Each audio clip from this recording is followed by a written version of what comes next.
8, AP Physics, Mechanics Multiple Choice. This first one is a graph question and tells you that the object is experiencing a positive acceleration. We know that a positive acceleration means an increasing velocity. So that means on a position versus time graph that we're looking for something to be concave up. So let's look at this one right there. We're walking and then jogging and then running. The slope is constantly increasing. So again, the slope here is velocity, and thus a changing slope is a positive acceleration. But any time we want to look at a positive acceleration, we want to look at concave up, which is the second derivative of d versus t. Again, this is just in one direction, so this is a one-dimensional graph like x versus t. All right, second one, we throw a ball straight up, it reaches a max height and then falls, and it wants to know the displacement in the entire trip. Again, displacement is the difference between final and initial, and it's a vector quantity. So the displacement here is really -2. We're just 2 below where we started. We started at 2 meters and we ended up on the ground. So we are 2 meters below where we started. Again, I guess I really would have liked that just to be a -2 for the displacement. Acceleration and velocity, they're both vectors, for sure. They both have magnitudes and directions. Velocity is in meters per second, and acceleration is in meters per second squared, or meters per second. Remember, the acceleration is the rate at which you change your velocity, where velocity is the rate at which you change your position. Two projectiles are launched from the same initial speed from the same location, and it is a ground-to-ground launch. So one of the things you can think about is that the special range equation, which tells you that the horizontal distance something will travel in the air launched ground to ground is v0 squared sine 2 theta over g, and I think that's a useful thing to look at here. And so I have pictures. This one, we're launching it at 60 degrees, and here we're launching at 30 degrees. This one is in the air longer, and this one is not in the air as much. Well, why? Well, because you launched this one more vertically. You gave it more vertical velocity. This one's moving faster horizontally, but it's not in the air as long, and it turns out that their range is actually the same. If they asked that question, they have the same range. They didn't. They're asking just for max height. Clearly, the one that you launch higher goes higher, and it stays in the air longer. However, they do go the same range if that was asked. Okay, so we got an object, and there's a force applied to it, and they want to know, and then it's removed. That's the key piece here. There's a force applied for 1 second, but then it's removed, and they want to know what's still happening at 2. Well, we know it's moving at a constant speed. I can't tell you what speed it is without, actually, I probably even can tell you how fast it is, but that doesn't matter. It's moving at a constant speed. Just because we remove the force doesn't mean that the object stopped. It just means that it stopped accelerating. Thus, when we remove the force, the object is doing whatever it was doing when the force was removed.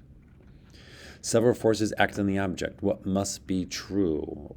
Okay, well, it's in equilibrium. Equilibrium means, by definition, this is true equilibrium. No forces, no torques. No forces mean no acceleration, no torques, no net torque means no angular acceleration. However, you have no idea whether the object is moving at rest or whether the object has constant velocity, because from a force analysis, that's really the same thing. So which of the following must be true? Well, if it's in equilibrium, there's no net force and there's no acceleration. All right, looking at 7, we're going to take this object and we are going to launch it up, and it's going to go up and then it's going to come back down. What we know about this object for sure is that it has constant horizontal speed. Why? Well, because there's no force acting on it horizontally. Gravity only pulls down. It's not going to speed it up or slow it down horizontally. And specifically, we know it's v0 cosine theta. And at point P, the vertical speed is 0. It is stopped vertically at the top. And of course, gravity is still pulling it down. Gravity is never going to turn off. Now, at point Q, well, it's still going horizontally at v0 cosine theta. Vertically, well, conservation of energy and the symmetry of projectile motion says that it goes up and it comes down. So when it gets to Q, it's actually going vertically down, identical to what it was going vertically up. So its vertical speed down would be v0 sine theta, which is here. And then, of course, gravity is still g because gravity is still pulling it down. Number 9, this is a collision, right? We got a little, I don't know, person dressed for winter, and he's jumping on the sled, and they go off together. This is conservation of momentum. The original momentum is just the kid, and then it transfers to the kid, the mass of the kid and the sled after the jump. So you're going to be going a little slower because you added mass. This is what they would call a completely inelastic collision. All right, we got something we're launching up. Okay, so we launched this toy up, and it's in the air, and it goes up, up, up, up, up, up, up, and it gets to like right here. And then a piece of it goes this way, and another piece goes the other way, okay? However, one of the pieces is heavier than the other, or more massive than the other. Well, heavier as well. So which is true? Could one of them move north? Well, no, because listen, it tells you that the 0.2 guy moves directly east. So one of the things goes straight to the right. You then know the other thing has to go straight left. Conservation of momentum. This is instead of a collision, this is an explosion. So when one of them goes to the right, the other one has to go to the left with the same momentum. Not the same velocity, the same momentum. And the bigger one is going to be going slower. So could one of them move north afterwards? No. If one goes east, the other one has to go west. Does it take longer to hit the ground? No. They're both launched horizontally from the same height. They're going to hit the ground at the same time. Horizontal velocity will not affect the time it takes to hit the ground. And will the heavier one strike farther away? No. It's not going to be going as fast. It's going to be going slower, exactly 4 times slower, considering it's 4 times more massive. So it's going to be going west at v over 4. Okay, so we got this kid. It's on a platform. The student jumps off tangentially. So you got this merry-go-round situation, and then the kid goes bam that way, right? That's going to make it spin. The platform is bolted to the ground, so there is an external force, so we are not going to conserve linear momentum. However, angular momentum will be conserved because there's no net torque. Okay, so we are only conserving this. Again, kinetic energy not conserved, it didn't have any, and then it gained some. Why? Well, because the student did work. Work was what did the increase of kinetic energy.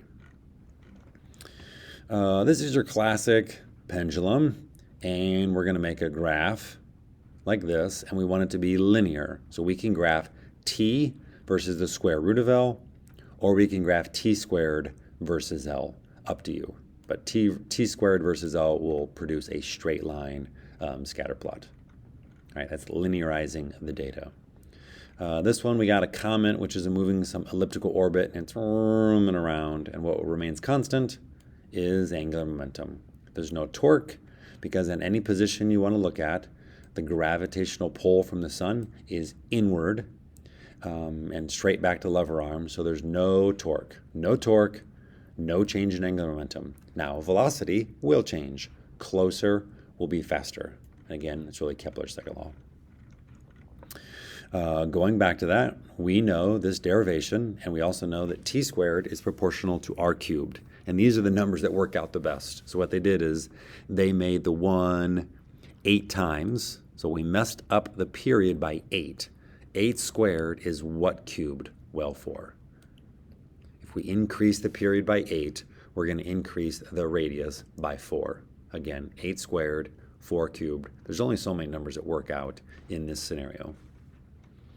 Okay, so we got gravity, we got the force of gravity, gmm over r squared, and then the acceleration due to gravity, well, of course, just get rid of your mass and have the gm over r squared.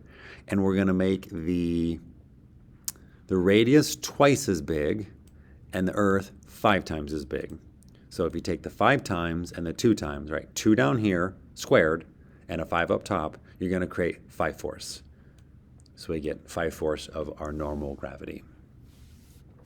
This one, the key doesn't do a great job of explaining that these are 2 different methods. Method 1 is finding the area under a curve and just tracing the triangle out, and the other one is the calculus version. So we have this force of negative 3t. First, once you see that the force is non-constant, then you can't do the big 3. You have to do calculus. And so option 1, you look at it and you say, all right, this toy is 6 kilograms, moving at 4 meters per second. So you know the momentum is 24. And so the force, the negative, meaning it's going to slow it down. And you got to figure out how much time it takes that force to take 24 units of momentum. And so if you think about this slope here, I'm just going down with a -3 slope. And what do I have to do to get an area of 24? Well, you go over 4 and down 12, and all of a sudden the area of that triangle is 24. So it must have took 4 seconds. The calculus version is doing impulse. It's integrating the force over time and setting that equal to 24, right? We know we have to take 24 units of momentum away. And so you integrate 3t and you get 3/2 t squared using the power rule, and then evaluate that from 0 to what to give you 24, and you can figure out that it's 4. And again, the negative clearly is the fact that it's slowing it down, and that's built into the system. This one, negative force is going to give a negative acceleration, and so think about this as concave down, and you start here, and it slows you down, and then it would in fact speed you up going the other direction. So this graph matches that negative curve for position. All right, the tension in the string, if you just look at this box all by itself, okay, just look at that box. M2G is down, tension's up, and that causes M2G to accelerate. But it tells you the acceleration is 0.6 G. So you can put this in, and you get then that for the acceleration. Okay? Then you can come down here and ask for this ratio, okay? So you know the tension in the string now is M2G, and now you can look up top here. Oh, sorry, I do it down here. Now you can look up top here. We know that if we look, actually, you can leave a look at this top box all by itself and do T equals M1A and make a substitution, or you can look at the system. That's the force making the entire mass of the system accelerate, and we know the acceleration is 0.6 G. Now don't confuse this algebra, this is easy. All I did was distribute the 0.6 G to M1 and M2, and then I subtracted M2G 0.6 G to the other side. 1 M2G minus 0.6 M2G is just 0.4 M2Gs, and the G's all cancel. And then here, all I did was take M1 and I divided it to the other side, and I took the 0.4 and I divided it to the right side to get this. And how did I know to do that? Well, because it told me to. It says, hey, I want the ratio of M2 to M1. Okay, well, I found it. That's what you got to do. I mean, the question gives you the roadmap on how to accomplish it. Right, 20, you got this system. Block 2 is going to lose some potential energy. This is going to gain some, but since there's friction, some of it is going to be lost due to heat. So the potential energy lost by 2 is going to be bigger than the potential energy gained by the spring. If we didn't lose any energy due to heat, then it would be exactly the same. The energy lost by block 2 would be gained by the spring. Once it comes to rest, the force exerted on it by the spring must be equal in magnitude. Okay, so eventually once it comes to rest and it's going to want to spring back the other way, then the tension in the string is pulling it to the right, and friction is preventing it from going left, so it's to the right, and that's equal to the force of the spring, which is trying to pull it back. So this way, and then at the end, we're going to have 2 forces to the right and 1 force to the left. So the force of the spring is equal to the 2 forces opposing it from going back left. The change in momentum, remember change in momentum is impulse. From a graphical point of view, the impulse is the area under the curve, so find the area of that triangle. Bingo. 23, this is the center mass equation. So your coordinate system, you're making it kind of look like this. So your coordinate system is here, so this is at 0. So its mass is at 0, the other mass is at 49 at RA, and then divided by the total mass, and you can get the center mass. That's just the center mass formula. And then this one's talking about the distances and the speeds. Look up here. This one's, when it's here, it's going 5 times faster than it is here. So then it must be 5 times closer. Angular momentum is conserved, closer, faster, and it's the same proportion. So 5 v naught versus 1 v naught must mean that this is 5 times closer. Again, the picture not drawn to scale. So we get that, 5 times closer. This one, think about torque. Torque is caused by a force and a lever arm and the sine of the angle between them. This one's a little tricky, but that angle there and the angle bullet right next to it, right? That one right there and that one there, those are identical. So force, lever arm, sine of the angle between them gives you that this is the torque causing the alpha. So if we want to graph the alpha, well, the alpha is caused by this sine function, so it's more of a sine curve. Alpha is going to get bigger and bigger and bigger as this thing falls because the torque gets bigger. Why? Because the lever arm gets bigger. Just think, when this thing becomes horizontal, it looks like this. Now the center mass is way over here, and it's perpendicular. Sorry, the center mass is the same distance from the pivot, but it is now perpendicular. So the biggest torque is when it's at this current blue. Okay, so that means alpha is going to be the biggest when it's there. Now omega, well, think about omega here. Omega is going to grow, and it's going to grow bigger and bigger and bigger. The slope here is alpha. So the slope here is a sine curve. It's going to get bigger and bigger and bigger as this thing falls, but not just increasing linearly. It's going to get bigger more and more and more. This should be concave up, and it is. Again, the torque gets bigger, causing a bigger alpha, causing a bigger change in omega. This one, remember, this is the other version of angular momentum. This is just R cross mv. When this thing falls, this is the lever arm the whole time. It's the perpendicular distance, and as it falls, well, the velocity gets bigger and bigger as it falls, so the angular momentum gets bigger and bigger, and the velocity is linearly getting bigger, so is the angular momentum. 28, this is a specially designed spring. They're basically saying, dude, it is not Hooke's law. And then when you investigate the chart, you'll see that the force is the cube of x. So then F must equal x cubed. And actually, there probably should be a negative sign in there, considering it's pulling it in the other direction. And then to find the energy stored, well, we got to integrate that force. And then we get that. Again, the integral of x cubed is 1/4 x to the 4th, and then plug in 3 meters. This one, we know that the kinetic energy is a 1/2 mv squared. And we know that a v, when you take the derivative of this, you're going to get something that looks like this. Right? That's the velocity, and you square everything, you're going to get something that looks like this. A 1/2 k, make the mass just a 1, and you're going to get an a, and then a trig function squared. It could be a sine or a cosine. The argument's going to stay the same, and again, this one just doesn't have the half out in front. There's no reason it needs to be a cosine or sine. That doesn't actually matter. Remember, those two are the same functions. But they say want the kinetic energy function of time, write 1/2 mv squared, put in v for what you know for a simple harmonic oscillator. I don't like this one, because it's the work done by the external force. This is the spring force. The external force does the opposite of. So just go ahead and take the negative. The potential energy is the negative integral of force. So it's like a negative. So we actually just end up taking the integral here and plugging in. Plug in d, subtract, plugging in 0. Okay, again, force and potential energy are negatives of each other, but this is external, so it just gets another negative, which is stupid. I don't like that they tried to trick you on that one. But the work done by the external force is the opposite of the work done by the spring force. This is all about torques. Again, if you want to analyze a ladder system, you have to first draw the forces: friction left, normal force on the ground up, normal force on the wall right, and the weight of the ladder down.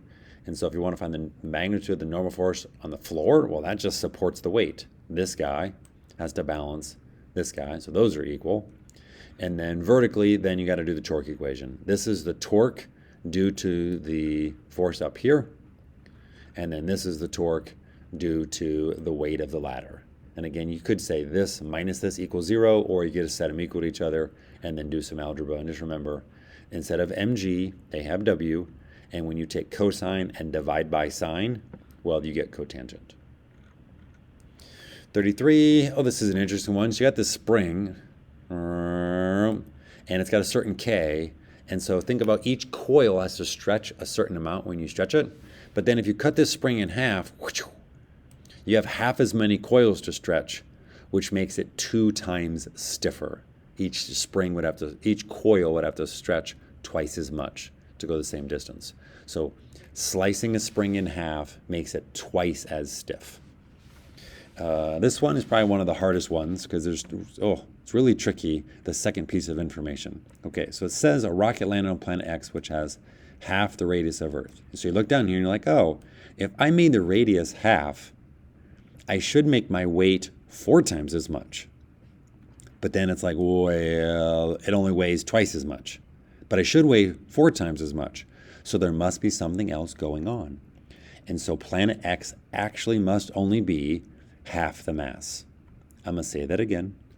If I adjusted the radius by a half, that should increase my weight to 4 times as much. But it says I'm only twice as much. Thus, you can infer that the planet itself must be half the mass. So then you look at the escape velocity formula, and I'm on a new planet, and it's got half the mass and half the radius. Well, if I make this half and that half, I actually don't do anything to the escape velocity. The escape velocity is the same on the new planet. And that one's tricky. This one is by far the hardest question. I'm not sure whether they just wanted you to memorize this or not, but this proof is very difficult. Probably too difficult for me to actually go over on a video, but the work done, meaning the change in kinetic energy, is the accumulation of that force over space. So you're going to integrate the force from 0 to r of it pulling you down, because as you move down through this mine shaft, well, the force of gravity changes. But the crazy part is the amount of Earth pulling you changes, because once you get interior here, once you get inside like that green, like once you get like right there, only the green or the teal is actually pulling you. The rest of the Earth, some's outside of you and some's inside of you, and it all cancels. And so the mass is actually also a function of r. So I show all my work here. This is me finding the mass of the Earth interior as a function of r. This is the density, and this is the spherical shell, and that's the amount of mass interior when you fall in a distance r. And so then you actually have to take this guy here, m r cubed r over r cubed, and plug it in for capital M. And then you actually then can do the work done is this massive integral down here, and then you can show that it's this. And then this and this, make a substitution to actually show that these things here are showing the same thing. Here's what I would want you to know. Number one, when a mass falls down, the force of gravity changes, and it gets smaller, and the amount of mass pulling you in actually gets smaller because only the mass below you is actually tugging on you at that point. The rest of it outside cancels. And it turns out that it's actually, instead of like mgh, it actually works out to nice. It's actually just 1/2 mgh. So look at that equation right there. You would think that falling a distance r, being a mass m, is mgh. But remember, g is going to change and the mass pulling you changes. So it turns out that it's just 1/2. So that's something we can memorize in the future, that falling from the Earth to the center ends up being 1/2 of what it should be. And again, if you want to go through the whole math, and it's just a decent amount of calculus, it's actually 2 separate integrals. It's tough. It's there. Okay, this was 2008, and that's a wrap.